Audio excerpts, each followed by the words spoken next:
जय हिंद दोस्तों। आज हम लोग गुना पर आधारित प्रश्न पढ़ेंगे।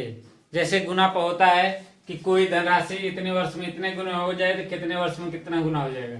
तो इस तरह का प्रश्न अगर परीक्षाओं में ज्यादातर देता है 1 नंबर का, और बहुत आसान होता है। लोग नहीं जानते हैं, उनको करने में समस्या आती है। और गुना पर आधारित सवाल दो तरह के होते हैं। एक होता है हमारा साधारण ब्याज का, एक होता है साधारण ब्याज। साधारण ब्याज के चैप्टर यानी साधारण ब्याज से संबंधित होता है। एक होता है दूसरा चक्रवृद्धि ब्याज।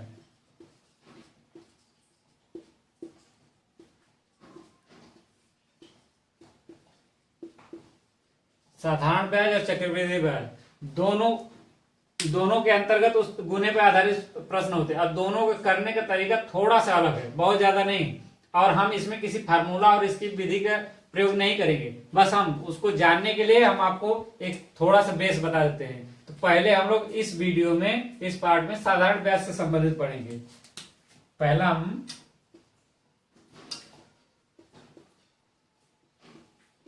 साधारण ब्याज।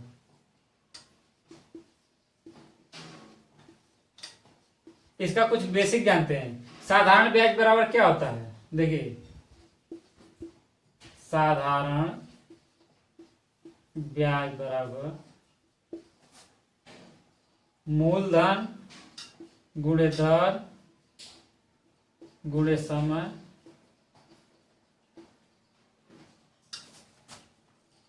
बटे 100। यह हो गया हमारा एक सिस्टम। दूसरा सिस्टम हो गया कि अगर हमें मूलधन दिया, अगर हमें इसमें होता है क्या, साधारण ब्याज, मूलधन, दर, समय और मिश्र धन होता है। तो देखिए मिश्र धन क्या होता है,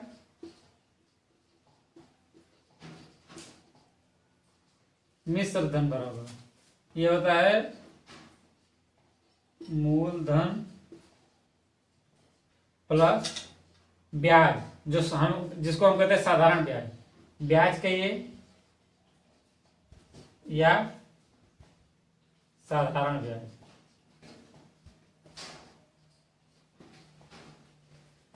मिश्र धन बराबर मूलधन धन साधारण ब्याज।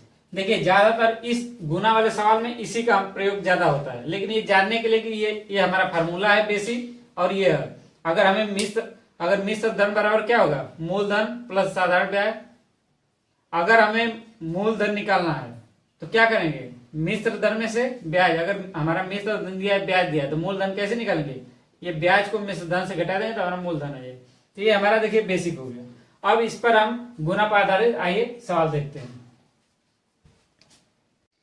देखिए पहला क्वेश्चन, कोई धनराशि साधारण ब्याज से 15 वर्ष में अपने से 3 गुनी हो जाती है, कितने समय में यह अपने से 5 गुनी हो जाएगी। तो समय पूछ रहा है। और ये सवाल में एक बार देखिए कि ये साधारण ब्याज पूछ रहा है कि चक्रवृद्धि ब्याज के दर से पूछ रहा है। साधारण ब्याज का अलग सिस्टम है, तो इसमें हम लोग साधारण ब्याज का भी पढ़ेंगे। तो देखिए इसमें हम बताते हैं कि साधारण ब्याज तो क्या, कोई धनराशि, कोई भी ले लीजिए, कोई धनराशि साधारण ब्याज से 15 वर्ष में अपने से 3 गुनी हो जाती है। कोई धनराशि क्या है, मान लीजिए कि एक है, एक कितना हो जाती है, 3 गुनी। कितने वर्ष में, ध्यान से देखिएगा कि जैसे जैसे मैं लगा रहा हूं कि कोई तरह से एक, मान लीजिए 15 वर्ष में कितने होगी, 3 गुनी। तो हमारा पूछ रहा है कि कितने समय में यह अपने से 5 गुनी हो जाएगी। तो ये मान लीजिए कि हमारा 5 गुनी हो गया, जो हमारा सवाल में दिया वैसे लिख लेंगे। अब ये 5 गुनी होने में समय पूछ रहा है, 1 से 3 आने में 15, यहां समय हमें पता नहीं, ये 5 हो गया। अब देखिए आप पढ़ें कि कोई धनराशि 15 वर्ष में 3 गुनी हो जाती है। जो गुनी या राशि हो गई है तो ये हमारा क्या है, मिश्र धन है। और मिश्र धन में हमारा मूलधन शामिल होता है। तो जैसे देखिए ये हमारा जो मूलधन है, इसको इसमें से घटा दीजिए तो क्या बचेगा, 2 बचेगा। घटा दीजिए या इसको ऐसे लिख लीजिए, 1 + 3। जो ये रहता है वही इसके साथ लिख देते हैं। तो ये हमारा क्या है, मूलधन है। ये हमारी बढ़ी हुई राशि है। 15 वर्ष में बढ़ा हमारा कितना 3 है, ये मूल हमारा शामिल है। चाहे ऐसे लिख लीजिए और चाहे आप इस मूलधन को घटा दीजिए। तो हमें ये देखना है कि 15 वर्ष में जो हमारी राशि बढ़ी है एक्चुअल में वो राशि कितनी है, क्योंकि मूलधन तो इसमें भी शामिल रहेगा। और फिर कितने समय बाद ये 5 गुनी हो जाएगी, तो ये भी मिश्र धन है, तो इसमें भी मूलधन हमारा शामिल है। तो देखिए इसको या तो 1 घटाएगा, इसमें 3 में से 1 घटाएंगे तो 2 बचेगा। ये सॉरी, ये देखिए यहाँ 2 + 1 = 3। तो अगर 3 में से 1 घटाएंगे तो हमारा 2 बचेगा। तो ये हमारा मूलधन है, ये हमारी राशि बढ़ी हुई है, ये हमारे एक्चुअल में यही राशि है। उसी तरह इसमें भी देखिए क्या है कि ये मूलधन हमारा कितना है, 1 है, तो 1 हमारी अब +4, तो ये हमारा ये बढ़ा हुआ राशि है, ये हमारा मूलधन है। चाहे ऐसे लिखिए और चाहे 5 में से हम मूलधन को घटाएंगे तो हमारा 4, ये राशि बढ़ी हुई। तो हमें ये देखना है कि राशि बढ़ कौन सी रही है। तो 15 वर्ष में हमारा कितना बढ़ रहा है, 2।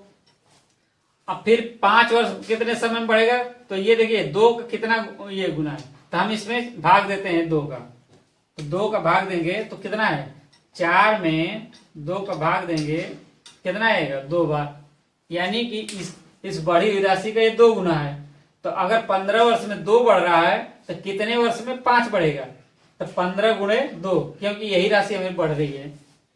5 गुना तो हुआ, लेकिन इसमें मूलधन हमारा शामिल है, 4 है, तो 2 का 4 गुना, तो ये 4 हुआ, तो कितने गुना हुआ, 2 दूनी के 4, 2 गुना हुआ।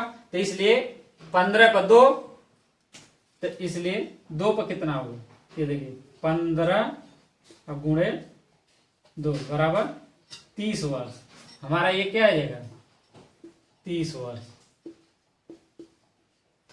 क्योंकि सवाल में पूछ रहा है कि अपने इस राशि का 15 वर्ष में 3 गुना हो, तो इसी राशि का कितने वर्ष में 5 गुना होगा, तो इसमें मूल शामिल है। अगर हम इसके रेशियो से निकालते हैं कि 15 वर्ष में 2 बढ़ा है, तो कितने वर्ष में 4 बढ़ेगा, तो हमारा 2 दूनी के 4, यानी कि इसका दूना है, तो इसका भी क्या होगा, 15 दूना, जो हम भाग देने पाएगा उसमें हम किसका करेंगे, समय का गुणा कर देंगे, तो वो हमारा समय आ जाएगा। आइए अगली सवाल देखते हैं। यदि कोई धनराशि साधारण ब्याज पर 5 वर्ष में 2 गुनी हो जाती है, तो वह राशि कितने वर्षों में 4 गुनी हो जाएगी। तो ये देखिए, कोई धनराशि, कोई कौन सी है, 1 है, साधारण ब्याज 5 वर्ष में 2 गुनी हो जाती है, 2 गुनी हो जाती है। 1 से 2 गुनी कितने वर्ष में, 5 वर्ष में, कितना, 5 वर्ष में। ठीक है दोस्तों, तो देखिए, तो वह राशि कितने वर्षों में 4 गुनी हो जाती है, तो ये 4 गुनी हो जाएगी। कितने वर्ष में हमें पता नहीं। इसमें देखिए बताया कि साधारण ब्याज का जब भी इस तरह का गुना सवाल, तो इसमें हमारा मूलधन शामिल होता है।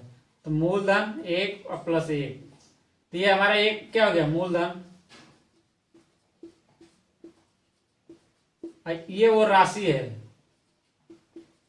बढ़ी हुई राशि।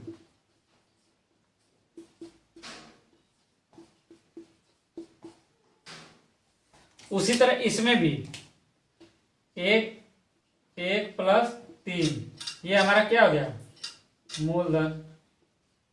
ये हमारी बढ़ी हुई राशि, बढ़ी राशि।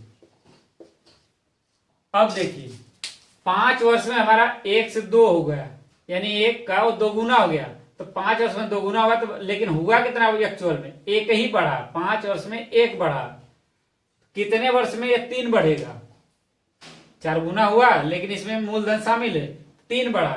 तो हमारा 1 बढ़ा 5 वर्ष में, तो क्या है, तो 3 में 1 का भाग दीजिए, 3 में 1 का भाग देंगे तो कितना होगा, 3 बढ़ जाएगा, तो यानी कि हमारा ये 3 गुना। तो 1 बढ़ा 5 वर्ष में, तो 3 कितने बढ़ा, तो 5 × 3 = 15 वर्ष। ये हमारा उत्तर आ जाएगा। आइए अगली सवाल देखते हैं। देखिए, यदि कोई धनराशि साधारण ब्याज पर 7 वर्ष में 2 गुनी हो जाती है, तो वह राशि कितने वर्षों में 4 गुनी हो जाएगी। राशि कोई जरूरी नहीं है कि 2 हो 4 हो, उससे नहीं मतलब, वर्ष के अनुसार ही वर्ष निकलेगा। तो आइए इसको हल करते हैं। कोई धनराशि 1 हो गया, वही विधि लगेगी, 2 हो जाती है कितने वर्षों में, 7 वर्षों में। कितने में 4 होगी, इसमें भी हमारा क्या हो जाएगा, 1 प्लस 1, 1 हमारा मूलधन, ये हमारी राशि, बढ़ी हुई राशि, बढ़ी हुई राशि। उसी तरह इसमें 1 प्लस 3, ये भी हमारा मूलधन, ये हमारी बढ़ी हुई राशि। अब देखिए 1 होता है कितने, 7 वर्ष में 1 बढ़ रहा है, तो कितने वर्ष में 3 बढ़ेगा, तो हमारा वही विधि चलेगी, 3 भागे 1 बराबर 1 का कितना गुना हो गया, भाग देंगे तो 3 गुना, तो इसलिए 7 का कितना गुना होगा, 7 गुणे 3 बराबर 21 वर्ष। ये हमारा कितना आ जाएगा आंसर यहाँ पे, 21 वर्ष। आइए अगली सवाल देखते हैं। अब देखिए, यदि कोई धनराशि साधारण ब्याज पर 6 वर्ष में 2 गुनी हो जाती है, तो वह राशि 12 वर्षों में कितनी गुनी हो जाएगी। अब गुना पूछ रहा है, वर्ष दोनों का दे दिया, तो देखिए उसी सिस्टम पर करेंगे। कोई धनराशि, तो 1 हो गया, 1 कितना हो गया, 6 वर्षों में 2 गुनी, 2 गुनी 6 वर्ष में, और यहां हमें ये राशि पता नहीं है, लेकिन हुआ कितना, ये भी दे दिया 12 वर्ष। अब देखिए इसमें भी हमारा क्या है, 1 प्लस 1, 1 हमारा ये मूलधन है, ये हमारी बढ़ी हुई राशि है।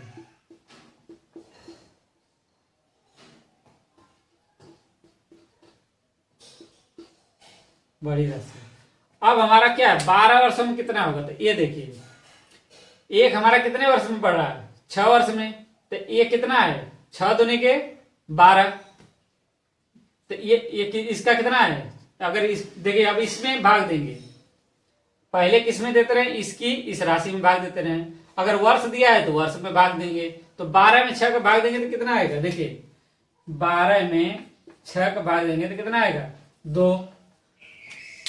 इसकी इसमें भाग देने पर जो आता है उसका गुणा इसमें हम करते थे, अब इसके करने पर, क्योंकि यहाँ राशि दिया था, अब वर्ष दिया तो वर्ष में भाग करके राशि में गुणा करेंगे, वही सेम प्रक्रिया है, उल्टा करेंगे, तो 2 आ गया।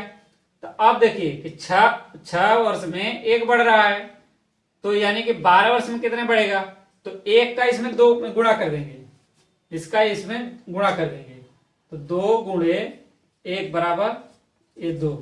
हमारी ये क्या है, 1 देखिए इसमें हम गुणा किए हैं, जो बढ़ी हुई राशि है, मूलधन को छोड़ दिए हैं, तो इसलिए यहां भी जो होगा तो क्या होगा, बढ़ी हुई राशि ही हमारा ये क्या है, बढ़ी हुई राशि है, 12 वर्ष में 2 बढ़ेगा, बढ़ी हुई राशि,